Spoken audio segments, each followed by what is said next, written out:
facts. The 9/11 Commission lied. The FBI lied. There's a federal case of victims on 9/11 that want accountability.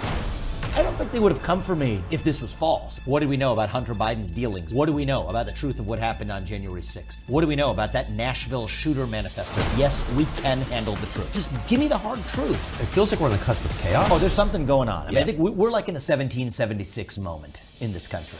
We are driving Russia further into China's arms as we arm Ukraine, further strengthening what I see as the single greatest military threat. We are dependent on a tiny island nation off the southeast coast of China for our entire modern way of life. I will not send our sons and daughters to die over somebody else's nationalistic dispute. End the Ukraine war, reduce our economic dependence on China, weaken the Russia-China alliance. I'm not sure what is controversial about any of that. They're a dumber group than the foreign policy Republicans. Where are we now? There's a deeper void and vacuum that we have to fill with an affirmative alternative vision of our own, and that takes courage. The first Republican debate of the season is less than a week away. It's next Wednesday in Milwaukee. We have no idea what's going to happen there, of course. But one prediction we can confidently make is that a man called Vivek Ramaswamy is likely to make an impression, a political outsider with a complicated name who is unaccountably rising in the polls. Who is this guy? Is he a BS artist? Is he for real? We just sat down with him for an hour and found him one of the best versed voices in policy we talked to in a long time. That was a surprise. This is a conversation worth watching. Here it is. Vivek, thanks for joining us. It's good to be here. So you, the other day, made a comment about 9/11 in which you suggested that the U.S. government had not been wholly forthcoming about what happened that day, that there had been lying by the federal bureaucracies. That seems obviously true. The response was unbelievable. It was immediate. You were attacked as a conspiracy monger, as a lunatic, but not just by the left, also by the goons at the Wall Street Journal editorial page. Wrote a whole piece about how you disqualified yourself by even asking that question. What were you saying, and why was the reaction as fierce as it was, do you think? It was fascinating, Tucker. I've had many of these moments in the campaign where they said, this is the campaign ender. This is over. He just blew it. This is one of them. So this is like the fourth or fifth of those. But what was interesting about it was, right, this was not a left-wing chorus, right? This was mostly actually a right-leaning chorus. And Mike Pence, and he was deeply disappointed. Chris Murphy, this Democratic senator guy, says something very similar to Mike Pence. And so it's fascinating. It says there's something going on here. So in fairness, Tucker, I didn't suggest it. I explicitly said that the government absolutely lied to us. The 9/11 Commission lied. The FBI lied. Now, is this a core point of my campaign? No, it's not. I actually went on a comedy show where some guy asked me, was the moon landing fake? I said, I think it was real. Then he asked me, did the government tell us the truth about 9/11? I said, no, they did not. So in response to a question, I'm going to answer honestly. Yeah. And the thing I had in mind was the facts. There's this guy, al-Bayoumi. Now, rewind back to 9/11 and the pre-9/11 day. Think of how ludicrous this story is. A 42-year-old graduate student, and there's nothing wrong with being 42 and going back to school. My dad went back to school much later in life, but he's a 42-year-old graduate student who receives the two of the terrorists who flew planes into buildings in the United States of America not that long later, receives them at the airport in LA, takes them to his house, spends lots of time with them, integrates them into the community. But the account for what he said happened was he met them randomly at the airport. That doesn't make much sense on the face of it. Kind of happened to be at LAX and no, exactly. You guys from and Saudi. Hey, you know, you look like guys we might get along with, and then suddenly become fast friends at the airport, so much so that he takes them up. So it's a little suspicious. But hey, the 9/11 Commission and the FBI looked into it, and at the time they said his account is accurate. Yeah, it sounds legit. It sounds super legit, right? Now, there was some hanging out at LAX. You know, these guys came from Saudi Arabia. Does this guy who received them have any ties to Saudi Arabia? That's where they landed. But now, 20 years later, in 2021 and 2022, the FBI quietly declassifies documents. And they have to, 20 years later is the deadline. That suggests that, oh, wait a minute. They did know, actually, that this guy was a Saudi intelligence operative. Interesting how that works. Just slips that right under there 20 years later. Now, there are real consequences for this right now because there's a federal case of families of victims on 9/11 that want accountability. that are determining answers. So they're suing the Saudi government. And the case turns on whether or not this is true. Because those attackers were from Saudi Arabia. The Bush administration, you'd have the 9/11 Commission, bipartisan. You have the fact of the FBI, CIA, everybody saying that, no, this guy was really just acting independently here. But now we say is a Saudi intelligence operative. There's really the question of whether the Saudi Arabia owes damages to these families. So this is a relevant question. So is this the main point I'm focused on in my campaign? No, I'm not. We have to focus on the future of the country. But if I'm asked a question and I answer honestly based on the facts, I don't think they would have come for me if this was false, if this was ludicrous. Of course. Lying is never punished. Lying is never punished. But it's speaking the truths you're not supposed to speak. That's what actually attracts the immune response, the anaphylaxis. But why? I mean, you made I thought, a really wonderful point in one of your responses to this, in which you said it's not okay for the government to lie to us, period, in a democracy. It's poison, and it corrodes the system that we revere, democracy. So, but why would the Wall Street Journal take time out of its busy schedule of defending low capital gains taxes to attack you over this? What's interesting is I think that there's a bipartisan consensus in this country right now that we, the people, we can't handle the truth. Yeah. It's like Jack Nicholson at the end of the movie, right? Yes. You can't handle the truth. You need me on that wall. My basic view in this campaign is no, we don't need you on that wall. And yes, we can handle the truth. COVID-19, what was the origin? What did we know about the vaccines before we mandated them?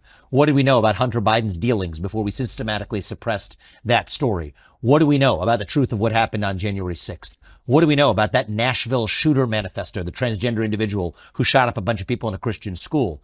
That's why I went to Nashville not that long ago, because Bill Lee, a Republican governor of Tennessee, now wants to pass a red flag law in Tennessee without releasing that manifesto. The whole point is the public can't handle the truth. And so I had offline discussions. I mean, we're talking with, big donors in the Republican Party, big folks in media, executives and otherwise, who said, hey, listen, okay, even if what you're saying is true, this is not helping you. You say, why is that the first question that should go through my mind, right? I mean, personally, I think the way I'm running this campaign is I'm not thinking about what's helping me or not before I say it. So far, at least that approach does seem to be helping me. Yes. We're doing all right. But even if I weren't, I'd rather lose some election than to play some political snakes and ladders of what we're supposed to say. And I think that that's really one of the questions at issue today, as it was in 1776. Do we believe that the public can be trusted with the truth? Whatever the truth is, just give me the hard truth. I mean, I have a friend of mine, her father died recently. She talked about actually her experience of her father having heart attacks even when she was a kid. He went on to live as far as he did. But she said the one thing she just wanted from the doctors, from her dad, et cetera, is, she's 12 years old at the time. I can handle the truth. Just tell me, is my dad going to die? Is my dad likely to die before he goes in for the next procedure? Don't just tell me he's going to live because you think that's what I need to hear. Just tell me the truth and I can handle the truth. I think most of us are this way. I think we as free human beings, what makes us human beings and not animals is the belief that we can believe in something bigger than ourselves and that we can handle the truth from those who are in power. And I think that's the moment we live in today. It was the moment of the American Revolution, that we, the people, can be trusted. And I think we now live in a moment where the government, and not just the government, but a broader establishment in our country, believes that citizens of this nation cannot be trusted with the truth. So when you describe the way that people who run the country feel about voters, you're describing the way parents treat small children. That's right. That's right. I think that that's actually worth understanding, because there's one school of thought that says the government and the people in charge are fundamentally hostile to the people. If only it were so easy, actually. I think the reality of what's going on is far more dangerous, where the people who are in charge have actually what they think of as a benevolent view of the people, that we're doing what's actually right for you, for me, for the populace at large. And then if you look at this throughout history, Tucker, for most of human history, that's how it's been done. For most of human history, before 1776 in the old world, the vision was the people cannot be trusted to sort out their own differences. One person, one vote? That's such a laughable idea. It has to be church leaders and labor leaders and business leaders that decide in the back of palace halls what's right for the rest of society at large. And then we had this weird departure in 1776 that said, no. Actually, we the people can be trusted in a system where every person's voice and vote counts equally, with free speech and open debate in the public square, whatever it is. Sometimes we might get it wrong. Sometimes we get it right. But whatever it is, that's the way we do things in this new thing we call the United States of America.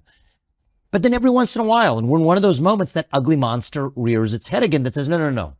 The people can't be trusted. It has to be now in the back of palace halls, in the back of three-letter government agencies in Washington, D.C., or in the back of BlackRock's corner office on Park Avenue in Manhattan, wherever it is. It's that the enlightened have to make sure that the public is protected from the truth, just like a parent protects a child. And I think it's that parental instinct. It's not the kidnapper's instinct, right? It's not the guy who wants to, kidnap and kill the child. No, it's actually almost what they think of as being the instinct of a parent who's doing for you what's better for you than you know for yourself. And I think that's what gives it actual staying power, because it's not what somebody thinks of as evil who's committing evil. They think of it as actually a moral obligation to the public, which explains the bipartisan nature of when somebody speaks the truth about what really happened on 9/11. No, hush, keep that under the rug, because Republican or Democrat, we know that the people can't be trusted for that. It's not good for the people. The children are listening. Lower your voice. The kids are listening. Yeah. Do you get the sense as you travel the country, talk to people, speak, that we're on it feels like we're on the cusp of chaos? I think we're on the cusp of something. I'd like to think of it as a revolution, in a positive sense of that word. I think that, I try to be an optimist at times. But you feel like this is... Oh, there's something going on. I think we're like in a 1775, spring of 1776 moment in this country, actually. I think that people are hungry. Now, the form I want to see it play out in is reviving those shared ideals that unite us, that set the nation into motion in 1776, that I think are innate to our nature as human beings, as Americans. I think that there's a hunger for a revival of those ideals. That's where we are. But there's a lot of ways that energy could go. The way I would like to play my small role in helping channel that energy, it's not all going to be done by the U.S. president, but there's a role to play, is to channel that energy towards a positive revival of that which unites us across our diverse attributes or divides. But if it doesn't go that way, there's a dam that's going to break and the river's going to go somewhere. I hope it leads towards a national revival rather than, other places where this could go. How concerned are you about a real economic reset in the next year? Quite concerned. I think that 2024 is going to be a year where it's not going to take a lot of guts for me to make this prediction, because I'll tell you why it's easy to make. We're on the cusp of a major economic downturn next year. We live under conditions of a deeply inverted yield curve. I mean, these are topics that may put people to sleep, and so we don't have to Can you explain get into it. Yeah, I mean, it's basically you would expect in the long run, right? Long run interest rates on long run bonds are higher compared to interest rates on short run bonds, because there would be higher risk of being repaid back. That's how things are supposed to work. There are a wide range of factors that can occasionally cause that to tilt in the other direction. We're in one of those conditions right now, where the interest rates on short-term bonds are significantly higher than they are on long-run bonds. And every time that's happened in the last 40 years, that has predicted a recession that followed in the year or so that came later. And there's lots of complicated reasons for why, and economists can debate it. But what's not debatable is that that's exactly what happens. That's where we are now, which is why I think in the calm before the storm, Biden will put up low unemployment numbers. Well, that misses the point that we have a deeper structural deficiency, where our real problem is there are twice as many jobs open as there are people looking for work. Right. That's the actual deeper structural failure as it relates to the labor market. People have stopped looking for work. People have stopped looking for work. Absolutely. I mean, people are being paid more, or have been habituated more to staying at home than to go to work. People also don't have the skill sets required to actually show up to work, because they have four-year college degrees that were subsidized by the U.S. Department of Education without actually having the skill sets that many employers badly need in order to grow their business, whether it's a big business or a small one. The inflation numbers, they'll point to saying, hey, the rate of inflation is coming down. Inflation's cumulative. Things are still 16, 20% more expensive than they were in 2020, and wages have not gone up in the same way over the same period. And so there are deep structural issues with our economy. I mean, the national debt, interest payments are going to be the biggest portion and line item of the federal budget very soon. But I think that short-term numbers that we look at right now belie the reality that we're going to have a reckoning. I think that reckoning is likely going to, the timing of these things is hard to predict, but I think that likely reckoning 2024 could be a pretty good prediction for when that's coming. But that's not just an economic story. I mean, people have psychologically, I think, a very hard time moving backward. Yes. Right? It's one thing to be poor. It's another thing to be poor having been rich. Yes. Very hard for people to metabolize that. Mm-hmm. And so if that happens to hundreds of millions of people at the same time, people get radical. Especially against the backdrop of already having deep distrust. Right. In my opinion, appropriately deep distrust in our existing institutions, including the government in this country. And so I think there are two ways this could break. Right? Sometimes you go through hardship and you're strengthened by that hardship. I'm just thinking about it as an individual in my life. Like I've gone through a hardship in my life. My father's been through hardship. In each of those cases, that led us to become stronger for having gone through that and did things that we otherwise would have never done, created things in the world that otherwise would have never existed. And that's the positive version of this. And it's the version I want to see for our country. But there's a very different way this could break too.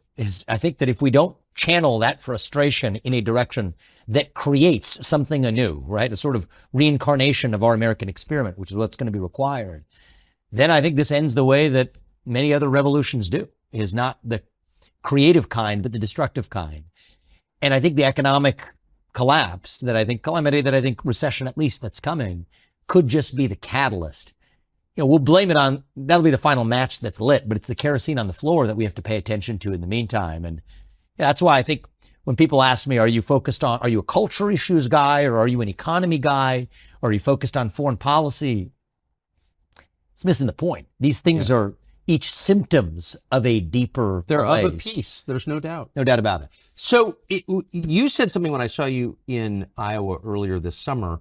You said something really, really interesting about donors. And you are an interesting figure because you're effectively from the donor class. You're a rich guy running for president. Now you're dealing with donors from the other side. Mm-hmm. And you said that your views on Ukraine had given a lot of them pause. Yes. There's no doubt that I have lost otherwise willing and interested donors or potential mega donors to my campaign over my position on Ukraine, which is fascinating because I don't think there's any particular self-interest at issue. It's not like somebody saying, oh, well, I own, a big chunk of Raytheon or something like that, and I'm going to have my interests harmed. Therefore, I'm not going to back you because that will harm my self-interest. That'd be an easy and fun and facile explanation, but that's not what's going on. I think there is a deeper bipartisan institutional consensus, the same consensus that said we can't be told the truth about 9/11, that effectively says that we can't confront some of the same facts about Ukraine. And I try not to be reactive, Tucker, because it is a natural impulse where, of course, at least the way I'm wired is, if somebody tells you not to do something, there's almost a natural temptation to go in that direction. Right. So I would like to think, and I believe my position here is grounded in fact and not that reactive emotion, but it's interesting that it makes me doubly committed to making sure that I'm really speaking the truth about what's going on here, at least because it means that the rest of the field absolutely is not. Right. I mean, the rest of that's kind of the entire question. Republican field, not one of them. I mean, Donald Trump, we could say he wants to end the war. He hasn't said exactly how, but save for Trump, right? Nobody on the debate stage, certainly for the Republican Party, has a principled position on Ukraine, partly because they understand those are the directions they've been given. So you think it's interesting because there are a couple of fairly smart, I know them, people running for president right now in the Republican field whose positions on Ukraine are like idiotic. Or indiscernible. Right. They don't even make sense. Some are idiotic. The idiotic one is just we have to arm them to the teeth, give them as much money as possible because we stand with Ukraine. The indiscernible ones are the ones where they'll tell you one thing and then they'll tell their donors one thing and then they don't know where they actually stand because they're being buffeted. But that's the effect of donor pressure. Right. It is. It really is. It really is. Absolutely. I mean, I think that there's, I think there's finger in wind candidates. And I think that that exists. So there's finger and wind candidates on Ukraine, but I think that there are also separately candidates who just believe that this is the way that we do things in the United States of America. We don't stop until we have taken down what we have decided is our enemy, forgetting that the USSR doesn't exist anymore and believe that that's the only source of victory. And so my view, I start from a different premise. And there's pros and cons, right? On one hand, I don't have national ads running because my super PAC the super PAC affiliated with me is tiny compared to those affiliated with, other candidates in this race that have television ads blaring and lifting their numbers up in the polls because they're buying a bunch of TV ads. The flip side is I'm unconstrained by what I'm able to say. And that allows me to speak truth that a lot of people in this country recognize to be the truth, which is that we have no discernible national interest at issue in Ukraine. The truth is that as much as we will fetishize and debate the 1994 Budapest Memorandum, which the U.S. wrote, UK and Russia were also parties to it with Ukraine, which I believe we have more than fulfilled our obligations. You don't hear a peep about James Baker's 1990 commitment, his not 1 inch commitment to the NATO wouldn't expand 1 inch beyond Germany. No discussion of that. Against the backdrop of the reality that we face, which is we are driving Russia further into China's arms as we arm Ukraine, further strengthening what I see as the single greatest military threat that the United States certainly has faced since World War II. You could make a case that the United States has ever faced if you actually look at where this could be going. And yet we are actually the ones responsible for driving that Russia-China military alliance. And so one of my advantages is that I am not, some people say, well, you don't have foreign policy experience. And I'll say, yes, I don't have foreign policy experience. And that may actually be an advantage in bringing a rational American. So you're not responsible for the war in Iraq. Yeah, and that's a bad thing. Yeah, well, I think we could debate whether it's a bad thing or not. But if you break the car, you don't turn over the keys to the guy who broke it. That's what I would say. And so, I think that we are on our way to Ukraine turning into another Iraq or another Vietnam all over again. Except this time I think it could be worse because there's nuclear weapons at issue. There's an alliance with China, an economy that we depend on for our modern way of life that's also at issue. And the irony is, I think a lot of people today believe that somehow world leaders make their decisions by analogy. So Xi Jinping is going to say, oh, well, because Vladimir Putin walked away with a piece of Ukraine that he didn't have, that somehow means that by analogy, I'm going to be judged more favorably if I go after Taiwan and walk away with a piece of Taiwan that I didn't have, when I basically don't think that's how autocrats or any global leader should, or at least does, make decisions. To the contrary, I think what's actually more likely to happen is we're going to put Xi Jinping in a more likely position to go after Taiwan sooner because he knows that Russia's in his camp because they're in a more solid alliance. There's nothing we can do about it. Yeah, on Taiwan, you mean? Yeah.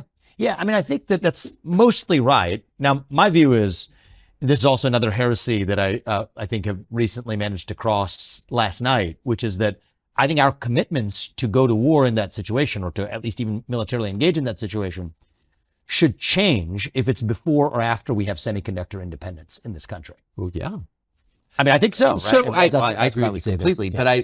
But for people who aren't following this, explain what you mean. Yeah. So this is a long history here, but for historical circumstances that are long and unfortunate, we are dependent on a tiny island nation off the southeast coast of China for our entire modern way of life. Right? These lights wouldn't work. The phones in our pockets wouldn't work. These TV screens and cameras wouldn't work if it weren't for leading edge semiconductors that are manufactured by basically one company and a set of companies around them, TSMC on Taiwan, that power our entire modern way of life. That's just a hard fact. How we got here, it's a long story. I think it's sad that we are where we are, but we are where we are. China has two reasons to want to go for Taiwan. Okay. One is a nationalistic reason, which is that back in 1949, they had this complicated civil war. Chiang Kai-shek, went to Taiwan and claimed that that was actually where the real Republic of China was based. And Mao Zedong said, no, it's the Communist Party of China out of Beijing. And for the longest time, actually, the US and the UN recognized actually the real China as being run out of Taipei. But at some point along the way, switched to saying, no, it's actually run out of Beijing. And so there's this nationalistic thing going on that's super complicated history over there. But there's a more modern motivation for Xi Jinping, which is, wait a minute. If I now have control over that island, I have control over the entire United States because I now have the economic leverage to get to a deal that the U.S. wouldn't have said yes to. And I think what Xi Jinping is going for is the basic deal where he says, I get to make your stuff as long as I get all of your IP and everything else in return. And right now, if he says that to the U.S., we're not going to go for that deal. But if he's squatting on the semiconductor supply chain, well, then that's how we ultimately get to parity, consummate the codependent relationship. And I think that's step one of a broader conquest of the modern West. How hard would it be to achieve, as you said, semiconductor independence in the United States? It's not going to be easy, but I'm confident that with focus, I can lead us there by the end of my first term in office. And my basic rule of thumb on this one, Tucker, is just to be very practical, looking at this from American interests. I do not consent to Xi Jinping holding an economic gun to our head and lording that over for the next 100 years of the future of the United States. But if we're no longer dependent on that tiny island nation, then I will not send our sons and daughters to die over somebody else's nationalistic dispute. How That's where I'm difficult at is it to predict? I mean, it's interesting, and you said there's a complex history that I'm not familiar with behind it, but how complex is it to build your own semiconductor? It's complicated because a lot of it relies on know-how. So it's not just raw production capability, but it's the know-how of how you actually make it. And so I think that requires pulling people from, TSMC in Taiwan to the United States. And I think that that's something that we should be intensely focused on right now. There's new, giant projects, manufacturing projects in Arizona, near where I live, actually in my home state of Ohio, that are going to be steps forward in that direction. I also think that, like it or not, a relationship with South Korea and Japan is going to have to play a role in speeding up our semiconductor self-reliance as well. Samsung is the next best leader. It's not even an American company. After TSMC, there's like a big jump down. Then it's Samsung. Then there's a big jump down. There's Intel and everybody else here. So I think that it's going to require, and I don't like multilateral trade agreements, but if we're going to have to do them, let's keep it bilateral. Bilateral agreements with Japan, with South Korea. That's a big part of what's going to be required. And so my view is, let's think about first term in office as it relates to this dimension of foreign policy.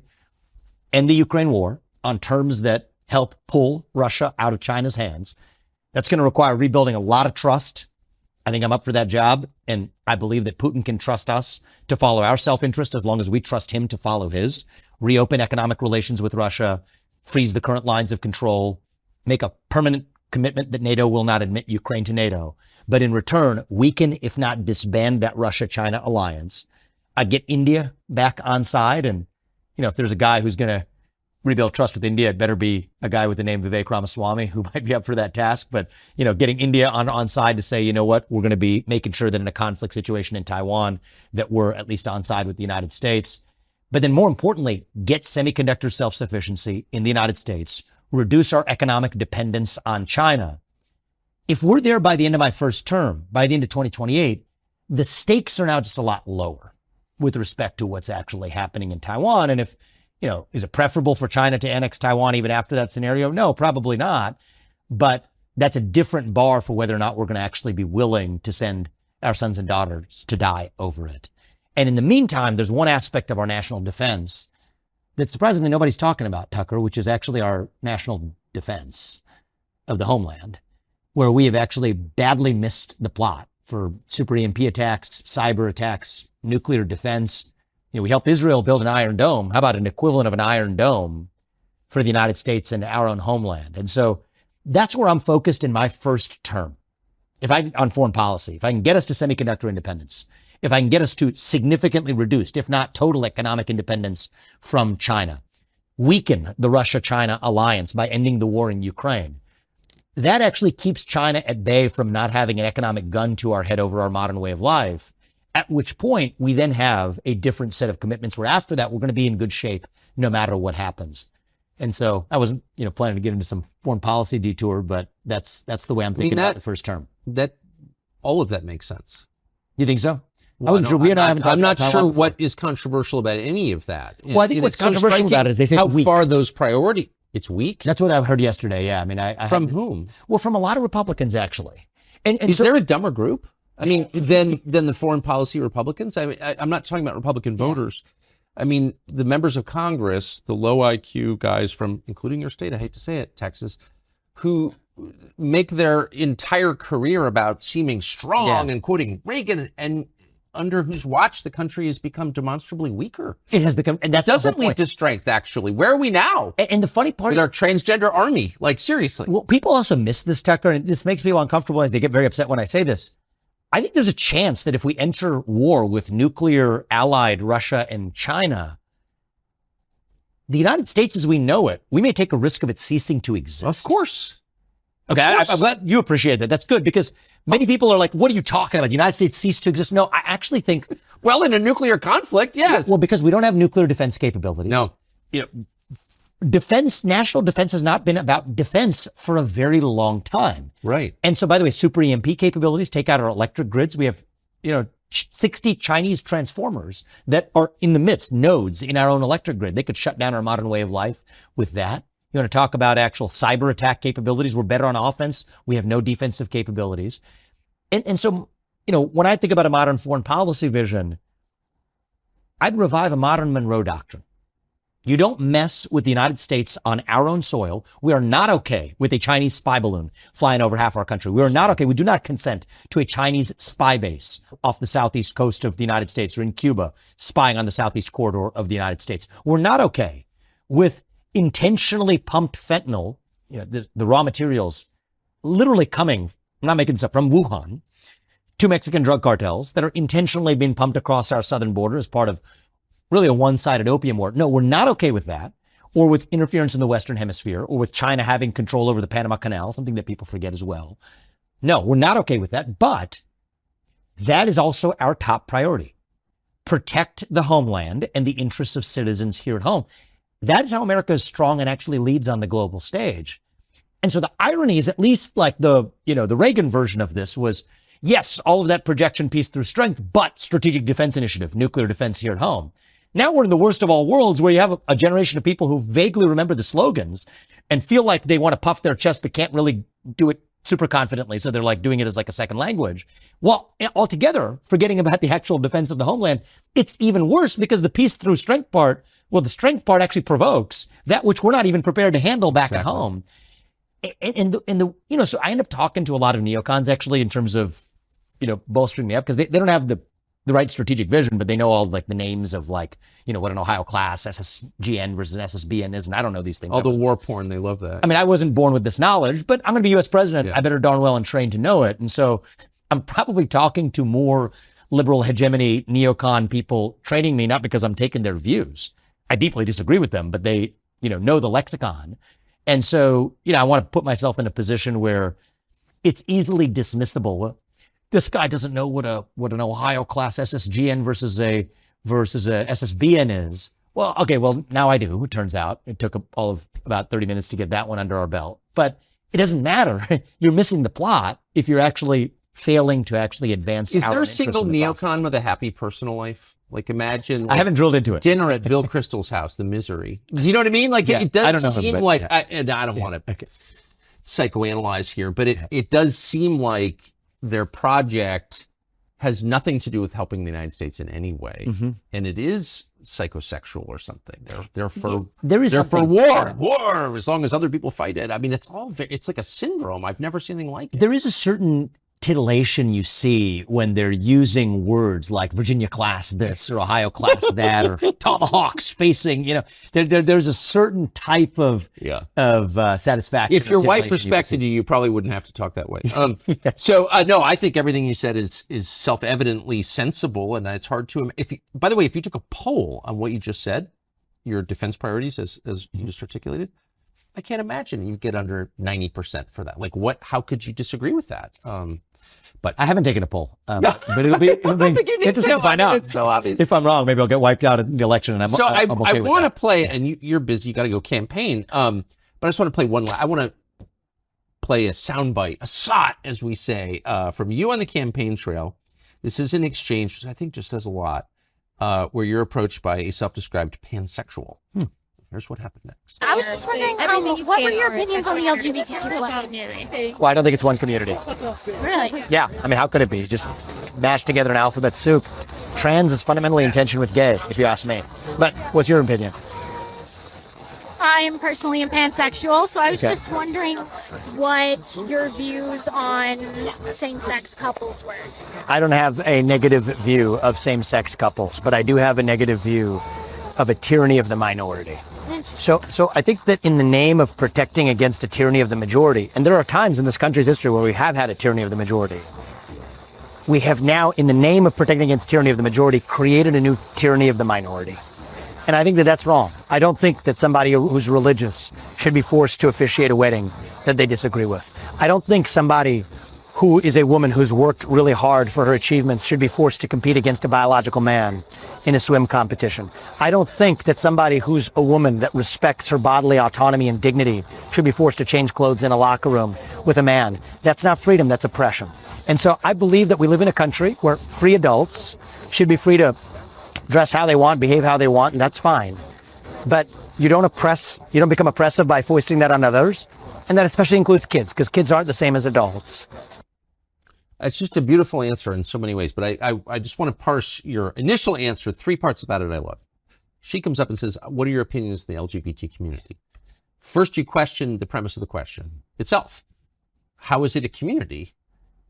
Trans is fundamentally in tension with gay, as you say. That's not a community. I agree with that. Second, you're completely calm and you explain yourself. And third, you say, what's your opinion? Yeah. And you throw it back to her. But to the first thing, trans is fundamentally in tension with gay. I have not heard anybody say that in public. What do you mean? Well, I mean, first of all, it's just starting with the L and the G. Most lesbians don't like gay men and vice versa. But then now you keep adding. I don't think you can say that. It's too true. And you sort of like further start playing this out. Wait. Trans is this totally weird separate thing. That's like, so like, you're just like mashing this like alphabet soup just to create an us versus them destruction of modern order. Sorry, I should say I someone in the studio is nodding. Who would know? What you just said is true. It's the truth. I mean, really. And so the truth is, let's just take, I mean, we could have a lot of fun with this one, but just take some of the suppositions here and see if this logically makes sense, right? Like one of the suppositions in the gay rights movement, which, I'm totally open to this, but it's just partly of how we created gay rights in this country, is that the sex of the person you're attracted to is hardwired on the day you're born, even though there is no gay gene. Now, if you make it one movement, the LGBT movement, that's the same movement that also now says that your own sex is completely fluid over the course of your life, even though there is a definitive sex chromosome. Like, you can't believe these two things at the same time. They're fundamentally nonsensical. It's nonsensical. And so that's what it reveals what's going on, Tucker, is that these are cult-like belief systems, right? Because if it's a religious cult, then you don't have any obligation to logic if you're subscribing to a religion. And the worst religions are the ones that fail to recognize themselves as religions. I think religion can be a great thing. You and I are both pro-religion, pro-faith, if we recognize that we're actually exercising faith. But the most dangerous religions of all are those that claim to be secular but are actually religious in their conviction. And one of the ways you can smoke out that it's a religion is just these inherent tensions. Then you give it a flag, then you give it a symbology, you give it an idol. The first idol was not good enough, the rainbow flag. Then they had to make the trans flag, the upgraded version, the golden idol. They started with the silver one. And so this is what this is about, is a form of idolatry in the trans flag that is a symbol of a broader religious conviction. It's kind of the same thing you see in the climate movement, actually, is like, I kind of enjoy this because you get to the bottom of what's going on by exposing the illogic of it. Right? Like on the climate, there's a parallel for what's going on with LGBT with climate. You think two different issues. What are you talking about? Well, the same people who are antithetical to carbon emissions here in the United States are perfectly fine with shifting those carbon emissions to China, even though it was supposedly global warming that we were addressing. Or the same people who are hostile to carbon emissions are also hostile to nuclear energy, which is the most productive form of carbon-free energy production known to man. Again, you can't believe both of those things at once unless you're subscribing to a broader religious worldview. And I think that religion is actually, it's the same religion, whether it relates to the climate dogma, whether it relates to LGBTQIA plus-ism, whether it relates to racial wokeism. It's a broader vision that defines itself in opposition to the American vision, to the American way of life, that says we are individuals who are members of these units we call families which are embedded in the substructure of this thing we call a nation, and a nation which exists under the broader blessing of God. Individual, family, nation, God, that is one worldview. And the thing we're describing here is an alternative worldview grounded in race, in gender, in sexuality, in climate. And one of the things that I feel for some of the people who subscribe to this religion, I somewhat felt for this woman, right? She wasn't, there are others like her. There's another one actually at the Iowa State Fair who had similar beliefs that did not comport him or her or they self, whatever this individual was, in the same civil manner that this woman did. He had a cowbell and was ringing and was antithetical to having conversation. This woman, at least having a conversation, I kind of felt for her, because what I saw in her eyes was she's not an evil person who's trying to be a crusader for some faith to put the other side out of business. Those people exist. She was just lost, actually.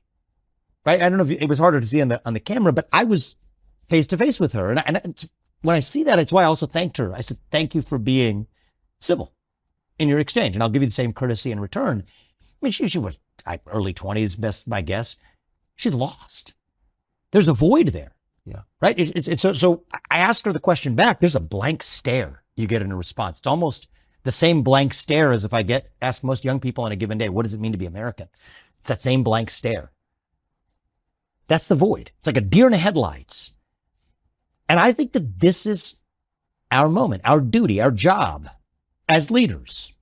It's the job of the next U.S. president, might be the most important one of all, to fill that void with an answer to the question of, what does it mean to be an American? What does it mean to be you? What does it mean to be an individual rather than riding a tectonic plate of group identity?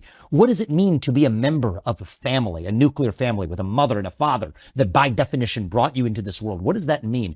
What does it mean to be a citizen of this nation? Not some nebulous, vague global citizen fighting climate change. No, but a citizen of this nation on this land with these ideals. What does it mean to believe in God, to be a nation under God? I think that's our moment. And I believe that if we fill that void with an actual affirmative vision, we will dilute these other poisons to irrelevance. They are symptoms. They're symptoms of a deeper cancer. That cancer itself is a void, a black hole. Fill that void with an actual affirmative vision of who we really are. That's got to be how we win. And the thing that frustrates me most, actually, about the Republican Party, Tucker, isn't even the neoconism in our foreign policy. And I mean, it frustrates me deeply, but this feels solvable through an alternative set of policies, right? I can go do deals on a global stage and let's hope I'll be successful if I'm in that seat. I think I will. But this is actually the deeper challenge. You can only stand up with the spine abroad or in an economy or whatever if you at least first know who you really are. And I think that is the far more difficult question. It's not going to happen through policy, but somebody. It doesn't have to be a U.S. president. It could be It could be someone who has a media outlet. It could be a religious figure, but it could be a parent. Maybe it's not one person. Maybe, which is what I think the real answer is going to be. Maybe it's going to have to be leaders in the different spheres of our lives, each stepping up and speaking with conviction to the question of answering who we really are. And I think the U.S. president has a role to play there in answering who we are as Americans. And the thing that really frustrates me back about the Republican Party is, I wrote Woke Inc. a couple of years ago. You were kind enough to help me launch that book with you, and we had a great conversation, and a lot of people read it. And then the Republican Party starts reciting memorized chapter and verses from, not just my book, but maybe others like it, but mine included, but without actually knowing what they're even talking about. They understand the word, they're uttering the words, but they don't really understand the phenomenon they're addressing, which stops you from actually getting to the true solution, which is actually understanding that there's a deeper void and vacuum that we have to fill with an affirmative alternative vision of our own. That takes courage. That takes vision. That takes some level of imagination of what is actually possible. You don't have to imagine it too much. It's been true for most of our history, so you can maybe just draw from that. That's how I do it. I don't want to reinvent the wheel. Let's maybe just borrow from the people who set this thing into motion. They had a pretty good idea of what they were doing. But that's what this moment calls for. And either we rise to that occasion and we take that 1776 spring spirit and we channel it into a revival of that once more, or else we will be the Israelites lost in the desert asking to go back and be ruled by the Pharaoh. And that's exactly what this nation is otherwise on a march to actually towards being ruled by, quietly becoming a people of sheep so our government can be a government of wolves. That's a perfect analogy. Vivek Ramaswamy, thank you very much. Good luck at the debate. Thank you. You'll hear people say the news is full of lies. In Kennedy's motorcade. 239 people. The death of Jeffrey Epstein.